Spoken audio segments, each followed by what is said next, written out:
సంఖ్యాకాండము 18వ అధ్యాయం 21వ వచనం. ఇదిగో లేవీయులు చేయు సేవకు అనగా, ఇదిగో లేవీయులు చేయు సేవకు అనగా ప్రత్యక్షపు గుడారము యొక్క సేవకు, ప్రత్యక్షపు గుడారము యొక్క సేవకు నేను ఇశ్రాయేలుల యొక్క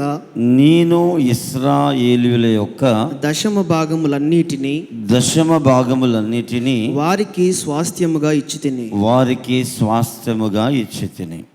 ఈ యొక్క అధ్యాయం అంతా కూడా దేవునికి ఇవ్వడమును గురించి, దశమ భాగములను గురించి ఇవ్వడం గురించి వ్రాయబడి ఉన్నది. ఈ 18వ అధ్యాయం పూర్తిగా ఉన్నది ఏమిటంటే, సేవా ధర్మము చేయుచున్నటువంటి, దేవుని మందిరములో దేవుని సేవ చేయుచున్నటువంటి ఆ దైవజనులకు ఆ యొక్క సేవ పరిచర్య, ప్రత్యక్షపు గుడారం యొక్క సేవ కొరకు కావచ్చు, సేవకులకు ఉన్నటువంటి పోషణ కొరకు కావచ్చు, మందిరం యొక్క సేవా ధర్మం యొక్క క్రమము కొరకు కావచ్చు, ఏమి ఇవ్వాలని ప్రభు కోరుకుంటూ ఆ యొక్క ఆజ్ఞ జారీ చేస్తున్నాడంటే, దశమ భాగములన్నిటినీ వారికి స్వాస్థ్యముగా దేవుడు ఇచ్చి తిని అంటున్నాడు. దేవుడు ఇచ్చాడు.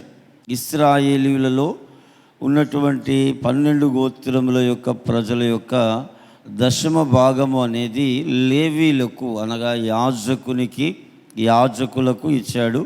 దేవుని సేవ కొరకు వారు దేవుని పని మీద రాత్రింబగళ్ళు ఉంటారు గనక ఆ సేవకుల యొక్క వారి కుటుంబం యొక్క పోషణ కోసము, రెండవదిగా మొదటిగా ఆయన మందిరం యొక్క పరిచర్య కొరకు, ఆ మందిరం యొక్క సేవా ధర్మము కొరకు యాజకులకు, లేవీలకు దేవుడు దశమ భాగములను ఇచ్చేశాడు. మొదటిగా ఒకసారి లేవీకాండం 27వ అధ్యాయము 30వ వచనం చదువుకుందాం. భూధాన్యములలోనేమి, వృక్షఫలములోనేమి, భూఫలములన్నిటిలో దశమ భాగము యెహోవా సొమ్ము, అది యెహోవాకు ప్రతిష్ఠితమగును. ఒకడు తాను చెల్లింపవలసిన దశమ భాగములలో దేనినైనను విడిపింపగోరిన ఎడల దానిలో 5వ వంతును దానితో కలపవలెను. మొదటిది ఏమిటంటే, దేవుడు అంటున్న మాట ఏమిటంటే, దశమ భాగము యెహోవా సొమ్ము. Praise the Lord. మన పిల్లలు ఎవరైనా ఉన్నారనుకోండి, మనం వారికి ఏదైనా ఒకటి చాక్లెట్ కానీ, లేదంటే ఒక బుక్ కానీ, ఒక పెన్ను కానీ, ఏదైనా వారికి ఇచ్చామే అనుకోండి, ఎవరు ఇస్తారు? మనమే ఇస్తాం. పిల్లలు కాబట్టి వాళ్ళకు మనమే ఇస్తాం. ఇచ్చిన తర్వాత వాళ్ళని అడిగితే ఏమంటాడు? అది నా సొమ్ము అంటాడు, నా పెన్ను అంటాడు, అది నా చాక్లెట్ అంటాడు. ఇస్తాడా? ఇవ్వడు. మనలో కూడా చాలామంది ఎలా ఉంటారంటే, దేవుడే మనకు సంపాదన ఇస్తాడు, దేవుడే మనకు బ్రతకడానికి కావలసినవన్నీ ఇస్తాడు. ఈ చిన్న పిల్లల్లో మెచ్యూరిటీ కాని వాళ్ళు ఉంటారు కదా, వాళ్ళని ఏదైనా ఇచ్చి ఇవ్వరా అంటే ఇస్తాడా? ఇది నా చాక్లెట్, ఇది నా పెన్, ఇది నా బుక్ అని అంటారు. ఈ రోజుల్లో కూడా క్రైస్తవ ప్రపంచంలో అందరూ కాదు, కొందరు ఎలా ఉంటారంటే, దేవుని సొమ్ము అని రాయబడి ఉంది అక్కడ. దశమ భాగము దేవుని సొమ్ము. దేవుని సొమ్మును ఎవరు కూడా దొంగిలించకూడదు. చూడండి, ఈ లేవీకాండము 27వ అధ్యాయము 30వ వచనము చూస్తే చక్కగా అంటున్నాడు, దశమ భాగము యెహోవా సొమ్ము. Praise the lord. మనము పసిపిల్లలము కాదు. ఎందుకు ఈ మాట చెప్తున్నానంటే, మనము పసిపిల్లలము కాదు. మనము వెళ్ళి ఒక ఉద్యోగము చేస్తున్నాము, మనం వెళ్ళి ఒక వ్యాపారము చేస్తున్నాము, మనం వెళ్ళి మనం ఒక వృత్తిని కలిగి ఉండి ఆ వృత్తిని కొనసాగిస్తూ కొంత ధనమును సమకూర్చుకోగలుగుతున్నాము, మన ఇంటిని పోషించుకోగలుగుతున్నాము, మనల్ని మనము సంరక్షించుకోగలుగుతున్నాము అని అంటే అందుకు కారణం మనము ఎదిగిన వారము, మనం పసిపిల్లల వంటి వారము కాదు. కనుక దశమ భాగము యెహోవా సొమ్ము అంటున్నాడు కనుక మొదటిది మీరు రాసి పెట్టుకోండి, దశమ భాగం యెహోవా సొమ్ము. దేవునిది దేవునికి, కైసరిది కైసరికి ఇవ్వమని యేసు ప్రభు అద్భుతంగా బోధించాడు. ఏమని బోధించాడు? దేవునిది దేవునికి చెల్లించండి, కైసరుకు ఇవ్వాల్సింది కైసరు. ఇప్పుడు దశమ భాగం మనము దేవునికి ఇచ్చిన తర్వాత మనము గవర్నమెంట్కు చెల్లించవలసినటువంటి జిఎస్టీ అంటున్నారు కదా, ఇప్పుడు జిఎస్టీ అని చెప్పి కొత్తగా వచ్చింది. నువ్వు కట్టకపోయినా ప్రతి సబ్బులో, ప్రతి పెన్నులో, ప్రతి వస్త్రంలో, నువ్వు కొనే ప్రతి వస్తువులో జిఎస్టీ ఆల్రెడీ కట్ అవుతా ఉంది. గవర్నమెంట్ ఎంప్లాయీస్ అయితే వారికి జీతం శాలరీస్ వస్తాయి. ఆ శాలరీలో వాళ్ళకు వచ్చేటప్పుడే జిఎస్టీ కట్ అవుతుంది. ఈ శాలరీ కట్ అయినప్పుడు అందులో జిఎస్టీ కట్ అయినా కూడా వాళ్ళు వచ్చి బయట అన్ని కొంటే మళ్ళీ జిఎస్టీ పడుతుంది, డబుల్ ప్రైజ్లో. మనకు అది లేదు, ఎందుకంటే మన దగ్గర చాలామంది గవర్నమెంట్ ఎంప్లాయీస్ లేరు. వాళ్ళకు కూడా కొన్ని ఈ జిఎస్టీ కట్ అవుతాయి కనుక వాళ్ళకు కొన్ని తక్కువ రేట్లో దొరుకుతూ ఉంటాయి. మేము గవర్నమెంట్ ఎంప్లాయీస్ అన్నప్పుడు జిఎస్టీ కట్టిన తర్వాత వారికి కూడా అందులో రాయితీ ఇస్తూ ఉంటారు. దేవుని సొమ్ము దేవునికి ఇవ్వాలట. దయచేసి ఇక మీదట ఎవరైనా దేవుని సొమ్మును నీ ఇంటిలో ఉంచుకున్నట్లయితే, దేవుడు ఇంకొక మాట కూడా చెప్తూ ఉన్నాడు 31వ వచనంలో. అక్కడ ఏమని అంటున్నాడంటే, ఒకడు నాకు చెల్లింపవలసిన దశమ భాగములో దేనినైనా విడిపింపగోరిన ఎడల, నేను దశమ భాగముని ఇది ఇవ్వాలి, కానీ నేను ఇది ఇవ్వను, దానిని నేను తీసుకోవాలి, నాకే కావాలని కోరుకున్నట్లయితే దేవుని సొమ్ము దేవునికి ఇవ్వాలి. 10వ భాగం ఇచ్చేయాలి. ఇవ్వకుండా అందులో ఏదైనా ఆ రోజుల్లో గొర్రెలు, మేకలు, ఇంకా చాలా రకాలైనటువంటి పశు సంపద ఉండేది, ధాన్యం ఉండేది. అందులో ఏదైనా విడిపింపగోరిది దేవునికి నేను ఇవ్వను అనుకుంటే ఒక ఆజ్ఞ ఇచ్చారు దేవుడు. అక్కడ 5వ వంతును దానితో కలపవలడు. ఒకవేళ నీవేదైనా విడిపించాలి, 10వ భాగం నేను ఇవ్వను అనుకుంటే నీవు దానికి ఇంకొక 5 వంతులు కలిపి ఇవ్వాల్సి వస్తుందట. ఒకవేళ 10వ భాగం ఇవ్వకుండా మీరు కనుక బిగబడితే మీకు ఫైన్ పడుతూ ఉంటుంది, 5% ఎక్స్ట్రా ఫైన్ పడుతుంటుంది. దేవుని దగ్గర మీరు దొంగిలించడంతో పాటు దాన్ని బిగబట్టడంతో ఫైన్ కూడా చెల్లించాల్సి ఉంటుంది. ఫైన్ కొన్ని రోజులు, కొన్ని సంవత్సరాలు, అలా గనక కొన్ని నెలలు కనుక బిగబడితే ఫైన్ కూడా చెల్లించాల్సి వస్తుంది. ఒకవేళ చెల్లించకపోతే నీ జీవితంలో నీకు వచ్చినట్టే వస్తుంది సంపాదన, కానీ అంతా చినిగిపోయిన సంచులు వేసినట్టుగానే ఉంటుంది. వస్తాయి చేతికి డబ్బులు, కానీ అవన్నీ కూడా మనం అనుభవించలేం. చేతికి వస్తాయి డబ్బులు, కానీ అవి మనం అనుభవించలేకుండా ఏదో ఒక విధంగా అవన్నీ ఖర్చు అయిపోతాయి. హగ్గాయి 1వ అధ్యాయం చదవండి, భయపడతారు. 10వ భాగం ఇవ్వడానికి ముందుకు వస్తారు. నీవు మొదటిగా ఒక ఆజ్ఞ ఏమిటంటే 10వ భాగం దేవుని సొమ్ము. పక్కవారితో చేసి చెప్పండి, 10వ భాగం దేవుని సొమ్ము. ఒకవేళ ఆపితే 5% ఎక్స్ట్రా కట్టాలి. ప్రైజులు ఇప్పటిదాకా ఇక్కడ వినట్టుంది కదా, ఎప్పుడు మనము విననట్టుంది. ఈ లేఖనం నాకు దేవుని నమ్మిన తర్వాత తొలి దినాలలో నుంచి నాకు చాలా ఇష్టకరమైన, ప్రీతికరమైన వాక్యం ఇది.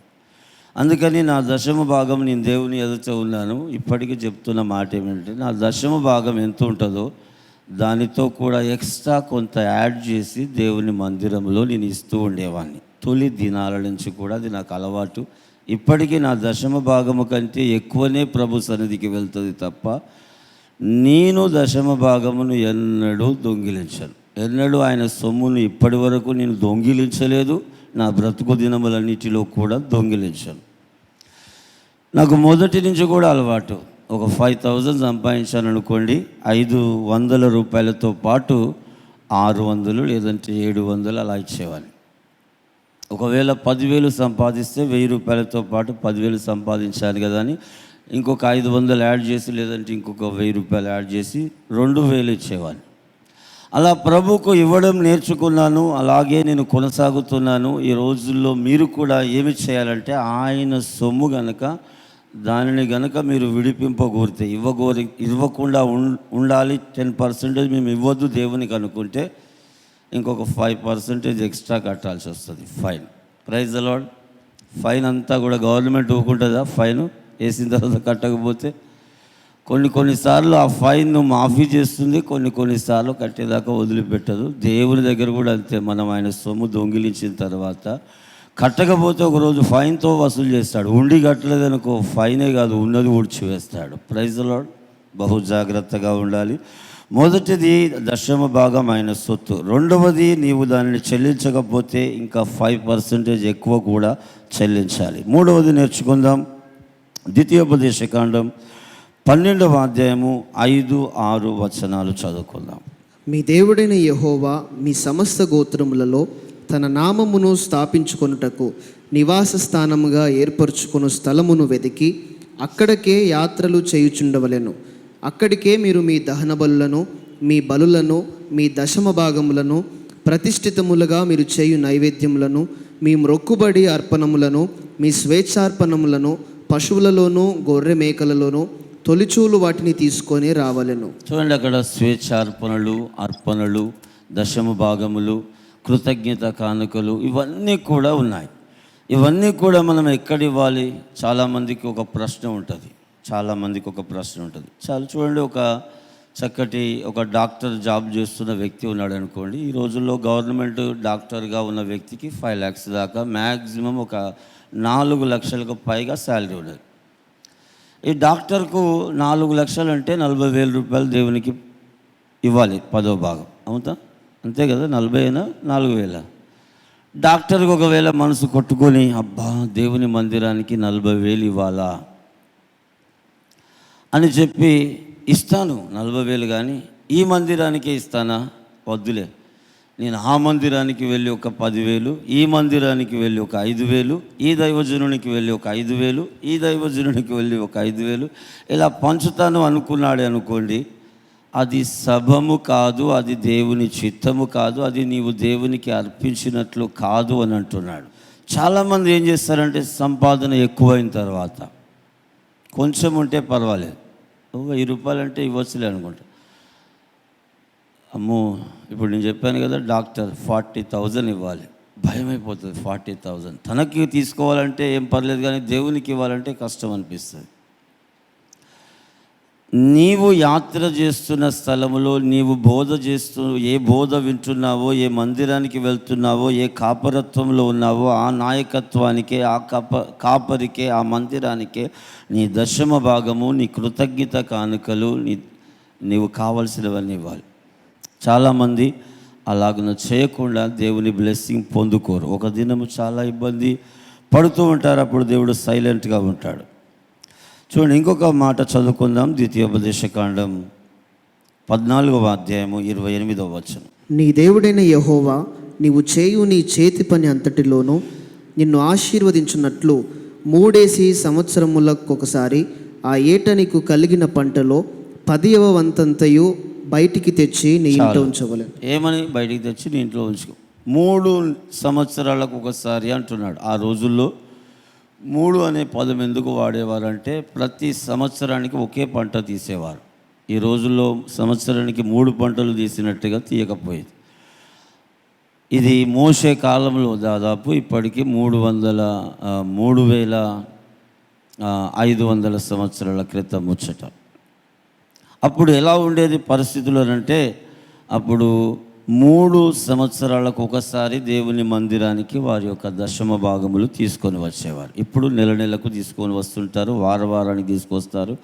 కొందరైతే డైలీ కూడా దేవుని మందిరంలో డైలీ వైజ్గా వారు సంపాదించింది డైలీగా కూడా ఇస్తూ ఉంటారు. ఆ రోజుల్లో 3 సంవత్సరాలకు ఒకసారి పంట యొక్క 10వ భాగమును తీసుకొని వచ్చి ఇంటిలో ఉంచి, ఆ తర్వాత మందిరానికి ఎలా దానిని తీసుకొని వెళ్ళాలో అలా తీసుకొని వెళ్ళాలని చెప్పారు. మొదట ఎందుకు ఆ మాట చెప్తున్నాడు? ఈ 3 అంశముల తర్వాత ఆయన సొత్తు అంటున్నాడు, దానికి 5% ఎక్స్ట్రా ఇవ్వాలంటున్నాడు. ఏ మందిరానికి వెళ్తావో ఆ మందిరానికే ఇవ్వాలంటున్నాడు. అసలు ఎందుకు ఇవ్వాలట అంటే, నీ చేతి పనులన్నిటిలోనూ నిన్ను ఆశీర్వదించున్నట్లు. Praise the lord. ఎందుకు నీ దశమ భాగం దేవునికి కావాలి? ఎందుకు ఆ దశమ భాగమును తీసుకొని దేవుని మందిరం యొక్క సేవాధర్మము జరిగించడానికి ఉపయోగిస్తూ ఉన్నాడు దేవుడు అంటే, నిన్ను ఆశీర్వదించడానికి నీ దశమ భాగమును ఇవ్వమంటున్నాడు. నీ ఆశీర్వాదము నీవు పోగొట్టుకోకుండా ఉండడానికి దానికి ఒక 5% ఎక్స్ట్రా ఫైన్ కూడా పడుతుంది అంటున్నాడు. నీ దశమ భాగము నీవు ఇవ్వడాన్ని బట్టి నీవు ఆశీర్వదించబడినట్లుగా, ఆ ఆశీర్వాదమునకు ఒకవేళ నీకు రాకపోతే దానికి ఉత్తరవాదిగా ఆయన ఉండి, ఆయన ఏ మందిరానికి నువ్వు వెళ్తున్నావో, ఏ కాపరి యొద్దకు వెళ్తున్నావో ఆ కాపరిని, ఆ మందిరాన్ని ప్రశ్నిస్తాడు.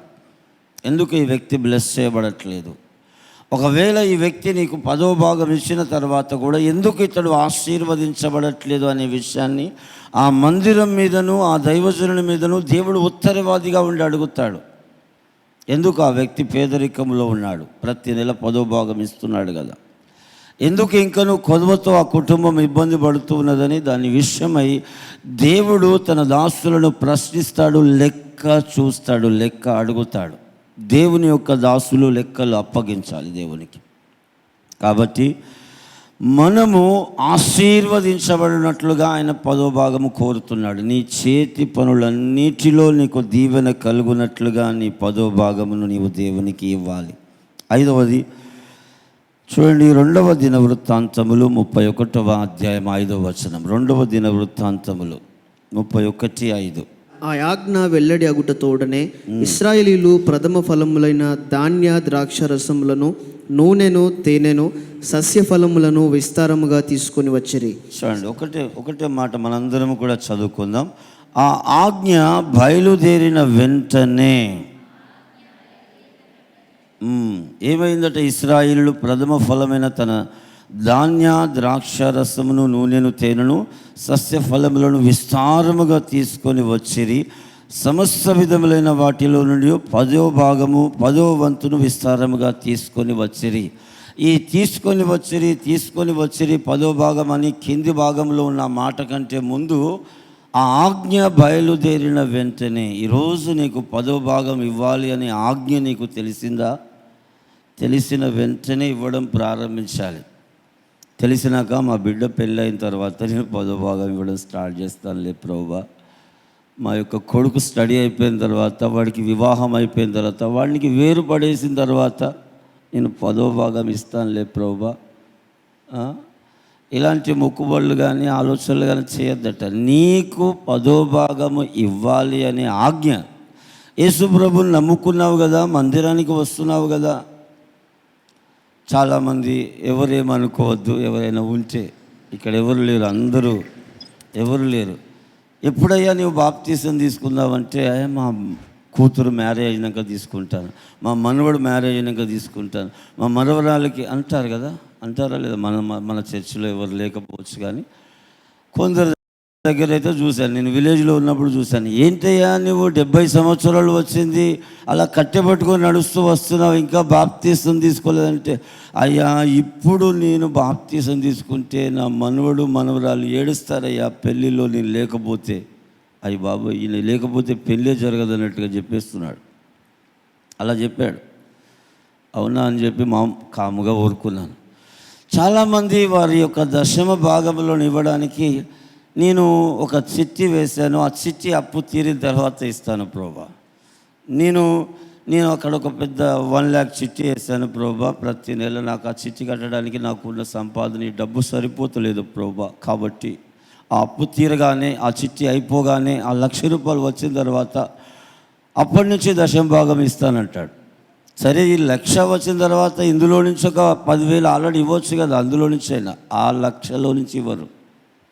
రెండవదిగా ఈ చిట్టి అయిపోగానే ఇస్తానని మరో ఒక చిట్టి వేస్తాను ప్రభా, అది అయిపోయాక వేస్తారు, అది అయిపోయాక ఇస్తాను.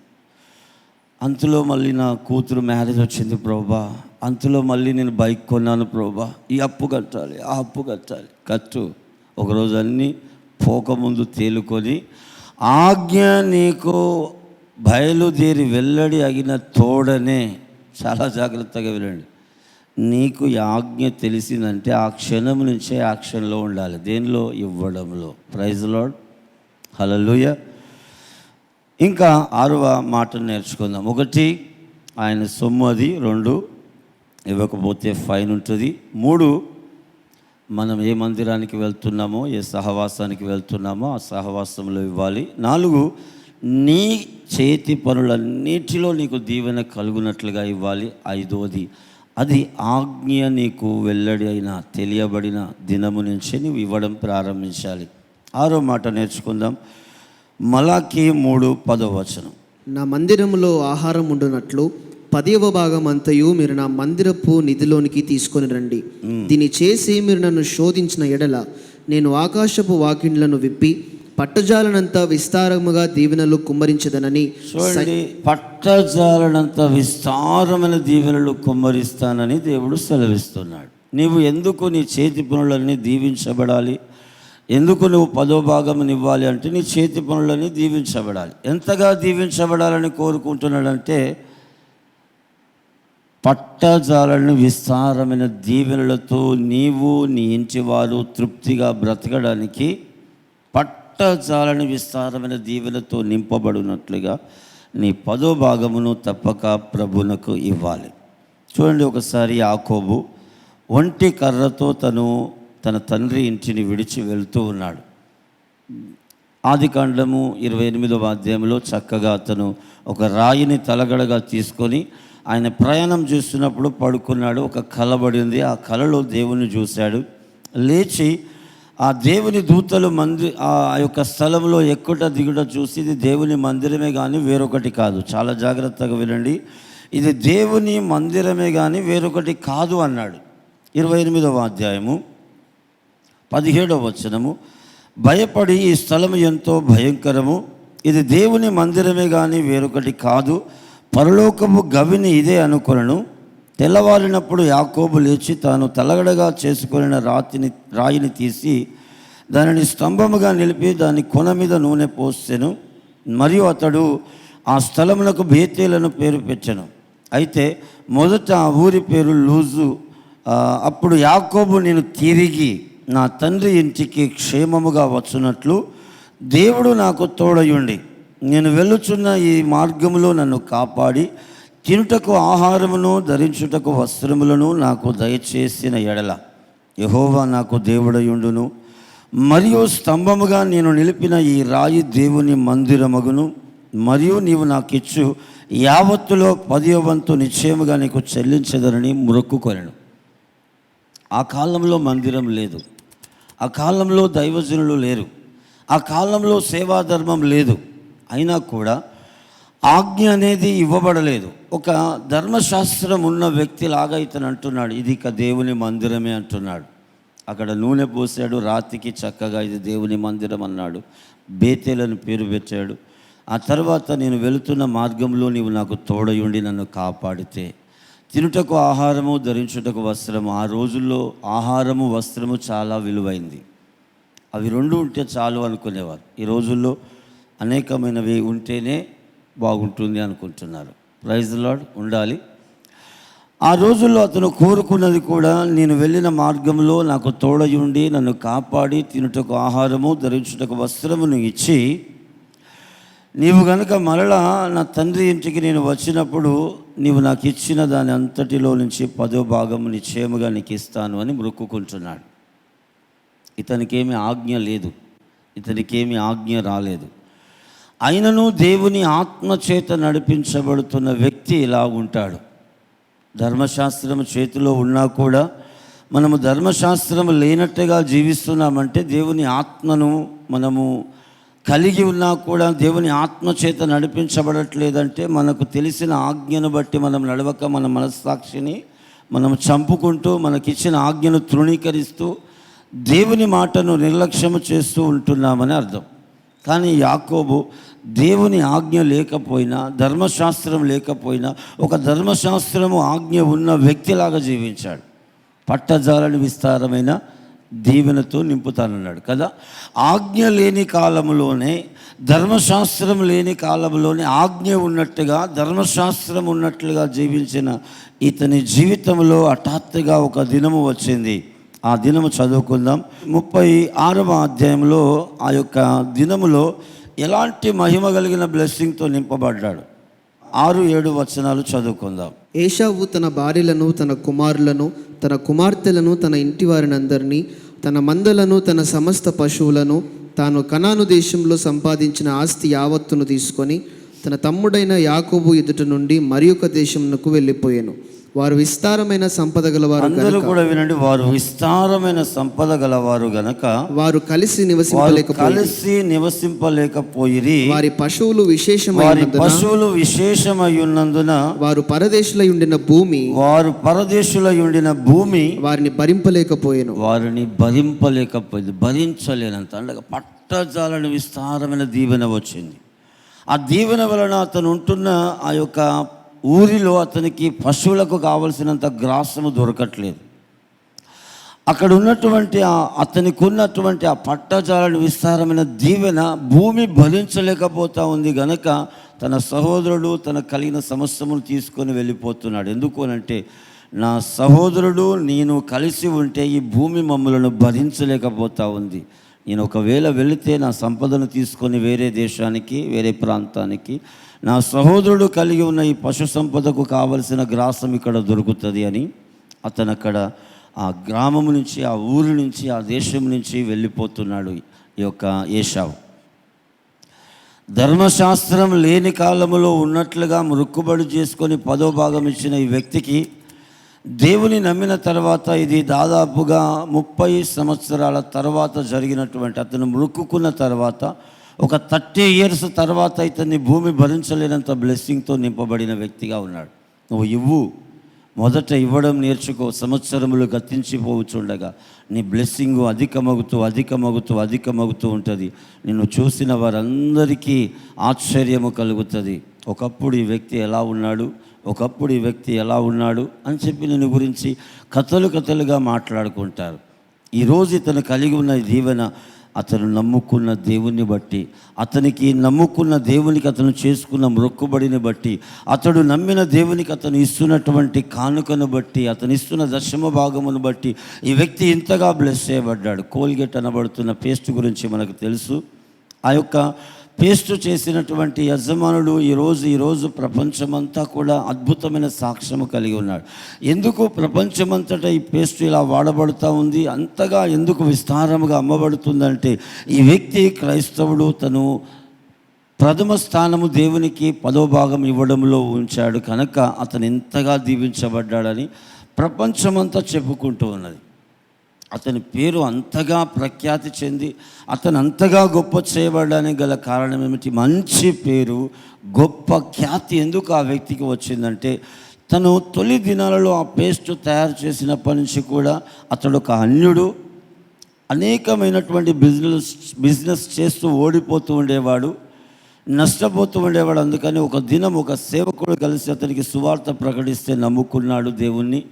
నమ్ముకున్న తర్వాత సేవకుడు చెప్పిన మాట విని 10వ భాగం ఇవ్వడం ప్రారంభించాడు. కొత్తగా ప్రారంభించిన ఆ యొక్క పౌడర్, మొదటిలో పేస్ట్ కాదు, అతను పౌడర్ తయారు చేశాడు. ఆ తర్వాత అతను 10వ భాగం ఇస్తూ ఇప్పుడు తన ఫ్యాక్టరీలో తను తీసుకుంటున్న సంపాదన ఏమిటో తెలుసా ప్రియులరా? 10వ భాగం ఇచ్చి 9వ భాగం కాదు తీసుకుంటున్నది. ఆ ఫ్యాక్టరీలో అతను ఒక మేనేజ్మెంట్ చేస్తున్న వ్యక్తిలాగా, ఒక మేనేజర్ తీసుకున్నట్టుగా శాలరీ మాత్రం తీసుకుంటూ ఉంటున్నాడు. చప్పుళ్ళు కూడా దేవుని మహిమపరుద్దాం. 10వ భాగం ఇవ్వడం ప్రారంభించిన వ్యక్తి అతని శాలరీ మాత్రం తీసుకుంటున్నాడు. ఇప్పుడు తర్వాత ఆ 90% ఎబోవ్ వచ్చిందంతా కూడా దేవునికే ఇస్తున్నాడు. ఇంకొక వ్యక్తి, గత కొన్ని దినాల క్రితం నేను అతని గురించిన ఒక బుక్ చదివాను. అతడు ఒక క్రైస్తవుడే. ఈ మిషనరీలు తయారు చేశాడు. మట్టిని తవ్వడానికి చాలామంది పనివారు ఉండి పని చేస్తూ ఉంటే అది చాలా కష్టతరముగాను కానీ లేట్ ప్రాసెస్గాను ఉంటున్నదని ఆ వ్యక్తి ఈ మట్టిని తీయడానికి కొన్ని పరికరాలు తయారు చేశాడట. ఎలా ఉంటుందంటే, ఇప్పుడు ఈ రోజుల్లో అనేకమైనవి వచ్చాయి కదా, మనకు మట్టి తీయడానికి జేసీబీలు వచ్చాయి, ఇంకా అనేకమైన వాటిని కొత్తగా తయారు చేశారు. డ్రిల్స్ తీయడానికి కానీ, హోల్స్ చేయడానికి కానీ, పుక్లింగ్ అనేకమైనవి తయారయ్యాయి. అవన్నీ కూడా ఒక వ్యక్తి ఆలోచించటం, మొదట ఇది పని చేయడం కష్టంగా ఉంది, ఏదైనా కాలువలు తీయాలన్నా, ఏదైనా కందకాలు తీయాలన్నా కూడా ఏదైనా ఒక మిషన్ని తయారు చేస్తే బాగుంటుందని అలా తయారు చేయడం ప్రారంభించి ఒక సక్సెస్ అయ్యాడు. ఆ తర్వాత అనేక మిషనరీస్ నూతనంగా తయారు చేస్తూ అతను ఈ రోజుల్లో ఒక గొప్ప ధనవంతునిగా మారిపోయాడు. అతను చేసిన ప్రతి మిషనరీలో కూడా సేల్స్ అవ్వడం కంటే ముందు 10వ భాగమును మాత్రం అతను ఇచ్చేవాడట. ఈ రోజుల్లో అతను 10వ భాగం తీసుకోవట్లేదు. అతను కూడా 90% దేవునికి ఇచ్చి 10% తీసుకుంటున్నాడు. పట్టజాలని విస్తారమైన దీవెనల గురించి చెప్పడానికి ఈ యొక్క ఎగ్జాంపుల్ చెప్తున్నాను. బైబిల్ గ్రంథంలో కూడా ఉన్నాడు యాకోబు. ఇంకా అలాగిన దీవించబడిన వ్యక్తి అబ్రహాము కూడా దేవునికి 10వ భాగమును ఇచ్చాడు. ఆయన ప్రభు బల్లలో పాలు పొందినప్పుడు షాలేము రాజుగా దేవుడు ప్రత్యక్షమై అతడు రాజులను జయించి వచ్చినప్పుడు ద్రాక్షరసమును రొట్టెను యొక్క అబ్రహాముకు అందించినప్పుడు అతను 10వ భాగమునిచ్చి దేవుని చేత దీవించబడ్డాడు. ఈ అబ్రహాము 24వ అధ్యాయం చదివితే 14వ అధ్యాయంలో 10వ భాగం ఇచ్చే వ్యక్తిగా తను తాను దేవునికి కనపరుచుకున్నాడు. 24వ అధ్యాయంకి వచ్చేసరికి అన్ని విషయంలో అబ్రహాము ఆశీర్వదించబడెను. Praise the lord. పక్కవారితో చేసి చెప్పండి, అన్ని విషయంలో నీవు ఆశీర్వదించబడగోరినట్లయితే 10వ భాగము ప్రభుది ఇవ్వు. అది దేవుని సొమ్ము. ఆమేన్, హల్లెలూయా. రెండవదిగా అన్ని విషయంలో ఆశీర్వదించబడమే కాదు, పట్టజాలని విస్తారమైన దీవెన. ఇక నీ వల్ల కాదు, నీ పిల్లల వల్ల కాదు, ఆ ఆస్తిని భద్రపరచుకోవడము, భరించడం నీ వల్ల కాదు అని నీవు 90% కూడా ఇస్తున్న వ్యక్తులాగా, లేదంటే ఒక శాలరీ తీసుకొని జస్ట్ శాలరీతో హ్యాపీగా తన ఫ్యామిలీ గడుపుతున్నటువంటి ఒక వ్యక్తిలా ఉండాలంటే, ఆ పట్టజాలను విస్తారమైన దీవెన నీకు కావాలంటే 10వ భాగమును ప్రభుకి ఇవ్వాలి. ప్రభు సొమ్ము ప్రభుకి ఇవ్వాలి. దేవునివి దేవునికిని, కైసరివి కైసరికి ఇవ్వాలి. మనము దేవునికి ఇవ్వాల్సినవి ఇచ్చి మనుషులకు ఇవ్వాల్సింది ఎగ్గొట్టకూడదు. గవర్నమెంట్కు చెల్లించాల్సింది కూడా మనం ఇవ్వాలి. ఏది బైబిల్ చెబుతున్నదో అది మనం చేద్దాం. మొదటిగా దేవునికి ఇవ్వాల్సింది దేవునికి ఇద్దాం, కైసరికి ఇవ్వాల్సింది కైసరికి ఇద్దాం. దేవుడు మనకి ఇవ్వాల్సినప్పుడు ఆయన మనకిస్తాడు. Praise the lord. ఎంతగా ఇస్తాడు? పట్టజాలను విస్తారమైన కోణంలో ఇస్తాడు. ఆ దీవెన చూడడాన్ని బట్టి నీవు హర్షిస్తావు, నీ పిల్ల తరతరములు కూడా హర్షిస్తారు. ప్రసంగి గ్రంథము 5వ అధ్యాయము 18 నుంచే చదువుకుందాం.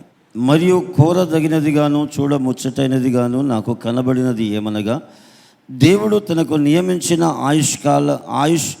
ఆయుష్కాల దినములన్నీ ఒకడు అన్నపానములు పుచ్చుకొనుచు తన కష్టార్జితం అంతటి వలన క్షేమముగా బ్రతుకుచుండుటయే. ఇదియే వానికి భాగ్యము. నీవు 10వ భాగముని ఇచ్చి ఉన్నావు అని అంటే నీవు క్షేమముగా బ్రతుకుతావు.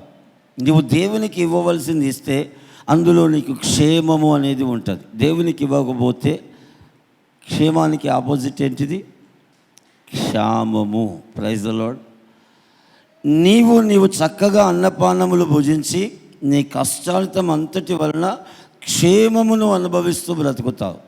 ఒకవేళ 10వ భాగమును ఇవ్వకపోతే క్షేమము గాక క్షామము అనుభవించవలసి వస్తుంది. మనము తిని త్రాగే అన్నపానములు మనకు ఒంటికి పట్టవు. Praise the lord. సరిగ్గా ఇముడవు. హాస్పిటల్స్కు, మెడిసిన్స్కు, అనేక రకాలైన శోధనలకు గురి కావాల్సి వస్తుంది. ఇది నా ఉపదేశం కాదు, వివరణ మాత్రమే. 19వ వచనం. మరియు దేవుడు ఒకనికి ధనధాన్య సమృద్ధినిచ్చి దాని యందు తన భాగమును అనుభవించుటకు అన్నపానములు పుచ్చుకొనుటకును తన కష్టార్థమునందు సంతోషించుటకును వీలు కలగజేసిన ఎడల అతనికి ఆ స్థితి దేవుని ఆశీర్వాదం వలన కలిగినదనుకొనవలెను. చూడండి, దేవుని వలన ఈ ఆశీర్వాదము కలిగినది అని అనుకోవాలి అంటే అతను సంతోషముగా అన్నపానములు భుజిస్తూ తన కష్టార్థములంతా అనుభవిస్తూ ఉండాలి అంటే నీవు దేవునికి ఇవ్వవలసినవి దేవునికి ఇవ్వాలి. ఆఖరిగా 20వ వచనం. అట్టి వానికి దేవుడు హృదయానందమును దయచేసి ఉన్నాడు గనక అతడు తన ఆయుష్కాల దినములను జ్ఞాపకము చేసుకొనడు. నీవు దేవునికి ఇవ్వవలసినవి ఇచ్చినప్పుడు నీవు హృదయానందముతో ఉంటావు. ఆ హృదయానందముతో ఉండడాన్ని బట్టి నీ ఆయుష్కాల దినములన్నీ కూడా నువ్వు జ్ఞాపకం చేసుకోవు. చాలా సంతోషముగా హృదయానందముతో గడిపేస్తావు. నీ బ్రతుకు దినములన్నిటిలో కూడా నీకు దేవుని కృపాక్షేమములు నిన్ను వెంటాడుతాయి. కృపా సత్యములు, కృపా సమృద్ధి నిన్ను వెంటాడుతూ ఉంటుంది. Praise the lord. ఈ మహిమ కలిగిన ఆశీర్వాదము గుండా మనం వెళ్ళాలి అనుకుంటే నీవు ఇవ్వవలసిన దేవుని సొమ్ము దేవునికి ఇవ్వండి. ఒకవేళ ఇవ్వకపోతే చూసాం కదా, 5% ఎక్కువ ఉంటుందట. జిఎస్టీ ఒకవేళ కట్టకపోతే ఏం చేస్తారు? జిఎస్టీ కట్టకపోతే ఏం చేస్తారు? గవర్నమెంట్ ఒకరోజు చూసి ఇదంతా కూడా బ్లాక్ మనీ అని టోటల్గా వేసేసుకొని పోతారు. Praise lord. జిఎస్టీ గవర్నమెంట్ కట్టకపోతే అలా మనం డబ్బును పోగు చేసి చాలా మంచిగా ధనమంతా దాచిపెట్టి ఫైనల్గా దాన్ని ఎన్ని రోజులని అలా దాచిపెట్టగలుగుతాం? ఒక దినం ఏదో ఒక పని కోసం తీస్తాం, తీయగానే రైడ్ వస్తుంది. రైడ్ చేసేస్తే టోటల్గా నువ్వు పని మొదలుపెట్టిందే కాదు, ఉన్నది అంతా పోతుంది. అలాగే దేవునికి ఇవ్వవలసింది దేవునికి ఇవ్వకపోతే ఒక దినం టోటల్ ఖాళీ అయిపోతుంది. Praise the lord. నువ్వు సంపాదించింది ఖాళీ అయినప్పుడు చాలా దుఃఖం ఉంటుంది, అవునా కాదు? చాలా బాధ ఉంటుంది, చాలా వేదన ఉంటుంది. నీవు ఎంత సంపాదించినా కూడా అది ఒక దినము ఏమీ లేకుండా ఊడ్చివేయబడినట్లుగా మారుతుంది. కనుక దేవునికి ఇవ్వవలసింది ఇచ్చి అన్ని విషయంలో మీరు ఆశీర్వదించబడాలని, మీ చేతి పనులన్నీ కూడా నిత్యము ఆశీర్వాదకరముగా ఉండాలి, ఆయన ఆశీర్వదించాలని, పట్టజాలని విస్తారమైన దీవెనలతో మీరు నింపబడాలని ప్రభు కోరుకుంటున్నాడు. అందుకు మనము ఆయన మందిరములో ఆహారము సమృద్ధిగా ఉండినట్లు 10వ భాగం ఇవ్వాలి. ఈ మందిరములో ఏముండాలట? ఆహారము సమృద్ధిగా ఉండునట్లుగా మనము ఆయనకు 10వ భాగమునిచ్చి పట్టజాలని విస్తారమైన దీవెనలతో నింపబడాలని ప్రభు అద్భుతమైనటువంటి మాటలు మనకు తెలియజేస్తున్నాడు. ఆమేన్. ఎంతమందికి అర్థమవుతూ ఉంది? అందరము కూడా ఒక నిమిషం మోకరించుదాం. సజీవుడమైన తండ్రి, నీకు వందనాలు ప్రభువా. ఇదిగో విత్తబడిన వాక్యము ప్రతి వ్యక్తి జీవితంలో నూరంతలుగా ఫలించుటకు నీ ప్రియులు ప్రభువా వారి చేతి పనులన్నిటిలో దీవెన కలుగునట్లుగా, అన్ని విషయంలో నీ ప్రియులు ఆశీర్వదించబడినట్లుగా, పట్టజాలను విస్తారమైన దీవెనలతో నింపబడి ఇతరులకు దీవెనకరముగా ఉండినట్లు, నీ ప్రియులు బ్రతుకు దినములన్నిటిలో కూడా వారి కష్టార్జితం వలన చక్కగా వారు అనుభవిస్తూ అన్నపానములు పుచ్చుకొంచు హృదయానందముతో ఆత్మానందముతో వారి ఆయుష్కాలం అంతా కూడా ఇది అద్భుతముగా గడుపునట్లు దేవా, నీకు ఇవ్వవలసినవి నీకు ఇస్తూ నీ యుద్ధ నుంచి రావలసిన దీవెనలు అనుభవిస్తూ నిన్ను మహిమపరచుటకు కృప అనుగ్రహించుము. సజీవుడవగు తండ్రి, ఇదిగో 10వ భాగముని ఇచ్చుచున్న వారికి రావలసిన సర్వ సమృద్ధి సకల ఆశీర్వాదములు నీ కృపలో విడుదలగునుగాక. యేసుక్రీస్తు నామములో ప్రార్థిస్తున్నాము తండ్రి. ఆమేన్.